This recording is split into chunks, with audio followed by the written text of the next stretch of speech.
There is a textual anomaly of sorts with Vayikra 19:14, in that following the articulation of the two prohibitions, one of lo tekalel and two the lo titein michshol, the pasuk concludes with a statement to the effect that Vayareta me'elokecha ani Hashem, Yud Resh Aleph, to fear, that you must fear your God, I am Hashem, which on the surface at least is information that has no bearing specifically to these two prohibitions, any more than any commandment listed in the Tariag Mitzvot. This textual anomaly is addressed by Rashi with the following rather lengthy commentary under the heading of V'yareta le'me'elokecha. Rashi writes, Lefi shehadavar hazeh, this matter, referring to the reinterpretation of the prohibition of lifnei iver as prohibiting one from giving inappropriate advice that would be detrimental to the recipient, is ein masur libriot, is something that is not given to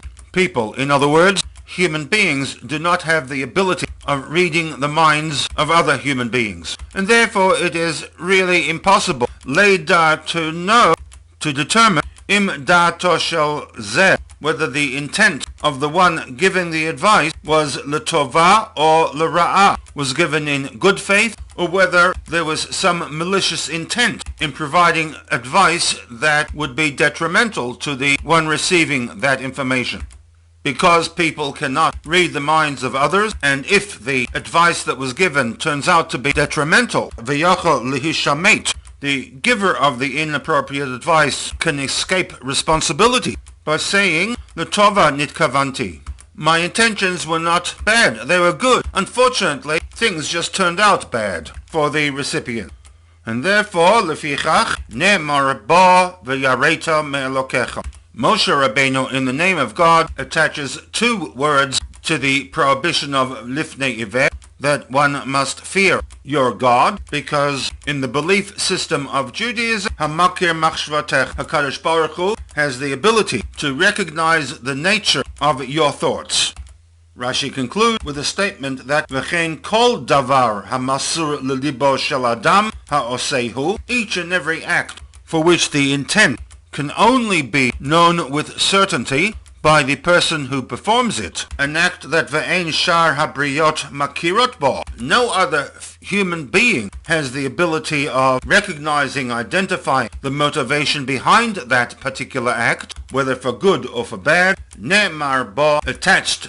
to that particular mitzvah or prohibition, the words v'yareta me'elokecha, you shall have fear from your God, who does know and recognize your motivations and hold you accountable accordingly. It is this commentary of Rashi that, according to the MAHARAL Miprag in his Sefer the Gur Aryeh, Rashi rejects the Pshuta Shel Mikra reading of the Lifnei Iver Lo Titein Michshol in favor of a Midrashic type interpretation, that the Iver here is not a physically blind person, but rather one who is Summa B'davar, blind to a situation that might develop were he or she to follow the advice that is not appropriate. Placing a physical stumbling block in front of the blind does not meet the test of davar hamasur lelibo shel adam ha'osehu, because clearly the intent of one who places that stumbling block is to cause harm to the iver,